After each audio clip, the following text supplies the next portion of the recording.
Hi, this is Mansi from swansea.net। तो आज मैं आपको एक्सप्लेन करने लगा हूँ व्हाइट बोर्ड पे एलएलएमओ मतलब कि लार्ज लैंग्वेज मॉडल ये किस तरीके से काम करता है। आपने बहुत सारी टर्म सुनी होंगी एईओ की, जीईओ की, बट एलएलएमओ क्या है, किस तरीके से काम करता है, कौन-कौन सी चीज़ें आपको मद्देनज़र रखनी है अपनी वेबसाइट को ऑप्टिमाइज़ करने के लिए। चलिए स्टार्ट करते हैं। सबसे पहले ये समझना ज़रूरी है कि एलएलएमओ कहते किसे हैं? Large language model optimization. Large language model optimization से क्या मुराद है? जैसे कि GPT, Perplexity, Gemini, Claude, DeepSeek वगैरह आप यूज़ करते रहते हैं, ये सब के सब लार्ज लैंग्वेज मॉडल कहलाते हैं, ठीक है?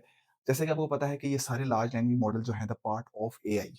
एआई को आपने अपनी वेबसाइट की ऑप्टिमाइज़ेशन के लिए यूज़ करना है और किस तरीके से आपने अपनी वेबसाइट को एआई के अंदर इंटीग्रेट करना है ताकि आपकी एलएलएम हो सके और आपकी वेबसाइट एलएलएमओ ऑप्टिमाइज़्ड हो सके और उसमें उसके अंदर आ सके।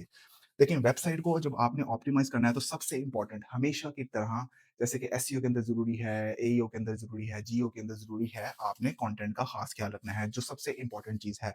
उसके बाद जो सबसे इम्पोर्टेंट चीज़ आती है वो है वेबसाइट का स्ट्रक्चर। बहुत सारे लोग जो हैं वेबसाइट के स्ट्रक्चर को नेग्लेक्ट कर देते हैं और इसको इतनी अहमियत और इम्पोर्टेंस नहीं देखते। लेकिन जो लार्ज लैंग्वेज मॉडल है, वो हमेशा फ़ोकस करता है कि आपकी वेबसाइट का स्ट्रक्चर कैसे है। फिर उसके बाद आती है बात सिग्नल की, ये बड़ा इंपॉर्टेंट पार्ट है सिग्नल। सिग्नल से क्या मुराद है? देखें, आप जो वेबसाइट की एसईओ कर रहे हैं, वो लार्ज लैंग्वेज मॉडल के लिए कर रहे हैं, मतलब कि एआई के लिए कर रहे हैं। आप गूगल के एल्गोरिथम को मद्देनज़र नहीं रख रहे, इस वक़्त आपने उसका सोचना भी नहीं है।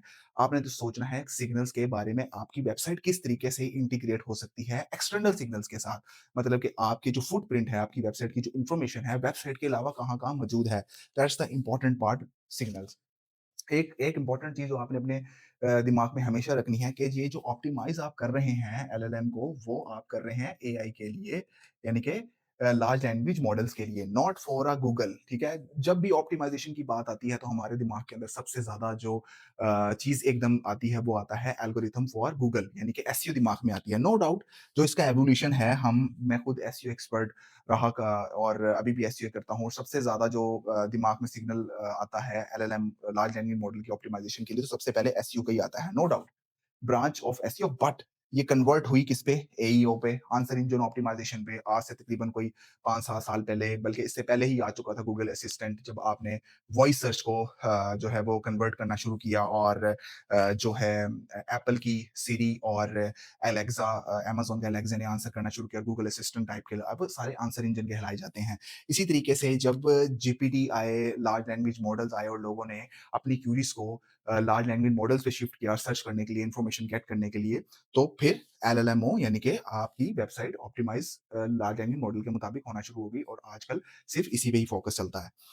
एलएलएमओ की अगर पाइपलाइन की बात करें, इसका तरीकाकार क्या है, किस तरीके से वर्क करती है, तो सबसे इम्पोर्टेंट चीज़ ये है कि जब भी यूज़र कोई क्यूरी करता है, जैसे आप क्यूरी गूगल के ऊपर करते हैं, ठीक है? इसी तरीके से आप क्यूरी एलएलएमओ के मुताबिक परप्लेक्सिटी के ऊपर जाते हैं, क्लाइड के ऊपर जाते हैं, गूगल जेमिनी के ऊपर जाते हैं, तो आप क्यूरी करते हैं, ठीक है? सबसे पहले ये जो लार्ज लैंग्वेज मॉडल है, ये आपकी क्यूरी को अंडरस्टैंड करता है, आपके इंटेंट को अंडरस्टैंड करता है, इंटेंशन को समझता है, ठीक है? यहाँ पर जो ज़रूरी एक चीज़ है ना, वो कीवर्ड नहीं है, जो सबसे ज़्यादा इम्पोर्टेंट चीज़ है, यहाँ पर इंटेंशन है।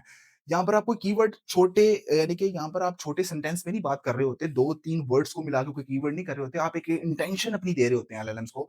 तो यहाँ पर एलएलएम्स के अंदर सबसे ज़्यादा जो इम्पोर्टेंट है, वो इंटेंशन की अंडरस्टैंडिंग है। उसके बाद जब वो इंटेंशन आपकी अंडरस्टैंड कर लेता है, तो वो अपने एल्गोरिथम के अंदर एक नॉलेज ग्राफ को प्रिपरेशन स्टार्ट करता है, ठीक है ना? कि उसने नॉलेज कहाँ-कहाँ से, किस-किस जगह से लेना है और वो पूरा एक नॉलेज का ग्राफ को प्रिपेयर करके आपको प्रेज़ेंट करने की तरफ जाता है। देन वो अपने 4th पॉइंट पे जब जाता है, तो वो देखता है कि रीज़निंग लेयर उसकी किस तरीके से वर्क कर रही है और आपको वो किस बेस के ऊपर आपके आंसर प्रोवाइड करेगा। देन वो सबसे लास्ट में आपको आउटपुट प्रोवाइड करता है, फाइनल आउटपुट, जो कि आप देखते हैं आपको आंसर वो जनरेट करके देता है और बाज़ औक़ात आपको सिंपल आंसर देता है, बाज़ औक़ात आपको विद रेफरेंस और साइटेशंस प्रोवाइड्स करता है। अब इसका जो प्रैक्टिकल अप्रोच है, ठीक है? वो किस तरीके से वर्क करती है, वो मैं अब आपको बताता हूँ कि एलएलएमओ की जो एक प्रैक्टिकल पाइपलाइनिंग है, एक प्रैक्टिकल स्टेप्स हैं, ठीक है? काम करने का तरीकाकार है, वो किस तरीके से करता है और किस तरीके से आप अपनी वेबसाइट को इस स्टैंडर्ड के मुताबिक सेट करके एलएलएमओ जो जितने भी हैं, ठीक है? Not for GPT specifically, Gemini है, डीपसीक है, कोई भी, उसमें किस तरीके से लेके आ सकते हैं। सबसे पहले यूज़र एज़ यूजुअल ठीक है, क्वेरी कर रहा है how to open business online ठीक है, और how to fix this tools and this problem, और बहुत सारी क्वेरीज़ आप कर रहे हैं, ठीक है, एलएलएम्स को। तो वो सारी की सारी कहाँ जा रही हैं? इंटेंट इंजन पे जा रही हैं, ठीक है? जब इंटेंट इंजन पे जाती हैं, तो यहाँ पर जो सबसे इम्पोर्टेंट चीज़ है, वो है कि जो इसका इंटेंट इंजन है ना, वो ये देखता है कि जो इंटेंशन है ना यूज़र की, इनपुट करने वाले की, वो किस टाइप की है। मतलब कि वो इन्फॉर्मेशनल है, कि वो इन्फॉर्मेशन चाह रहा है, वो ट्रांज़ैक्शनल है, वो ट्रांज़ैक्शन की सेंस में चाह रहा है, वो प्रॉब्लम सॉल्विंग है, या वो किसी और टाइप की है। तो जैसे वो उसकी इंटेंशन को समझता है, तो वो उस हिसाब से ही आपको सॉल्यूशन प्रोवाइड करके देता है। अगर आपकी जो इंटेंशन क्यूरी है, वो किसी कमर्शियल सेंस की है, तो वो आपको डेफिनिटली एक कमर्शियल जो है ना यूज़र को सॉल्यूशन प्रोवाइड करेगा, और आपको वेबसाइट्स की लिस्ट प्रोवाइड कर देगा, जहाँ से आप अपनी कमर्शियल एक्टिविटी को फुलफिल कर सकते हैं। इसी तरीके से अगर इन्फॉर्मेशन होगी, तो वो आपको इन्फॉर्मेशन खुद से जनरेट करके दे देगा। अगर किसी और टाइप की होगी, तो वो आपको लाज़मी जो है ना, वो सॉल्यूशन प्रोवाइड करेगा। ठीक है?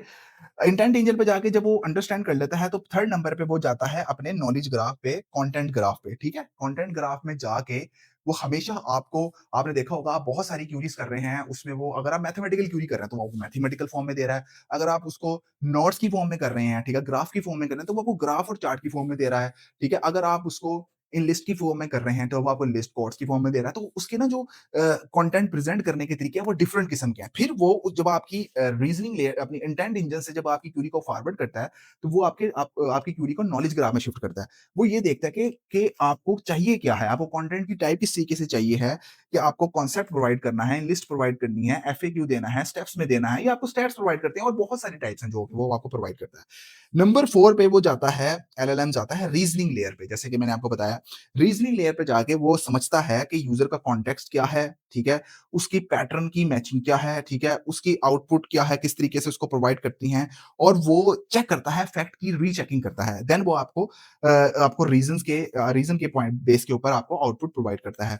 जब वो आपको आउटपुट प्रोवाइड करता है, तो आउटपुट डिफरेंट टाइप्स की हो सकती हैं, ठीक है? आपको वो सिंपल आंसर भी प्रोवाइड कर सकता है, आपको कंप्लीट गाइड गाइड भी दे सकता है, आपको वो कंप्लीट स्ट्रैटेजी भी बना के देता है, आपको वो कंप्लीट एक्शन प्लान भी बना के देता है, आपको वो किसी भी आपके प्रॉब्लम के मुताबिक कंप्लीट समरी भी प्रोवाइड करता है। तो ये एक कंप्लीट जो है वो उसका एक कंप्लीट पाइपलाइन है, complete step by step process है किसी भी एलएलएमओ का, कि उसको आपने किसी भी लार्ज लैंग्वेज मॉडल को ऑप्टिमाइज़ करना है अपनी वेबसाइट को, तो आपको इस प्रोसेस को फॉलो करना है, ठीक है?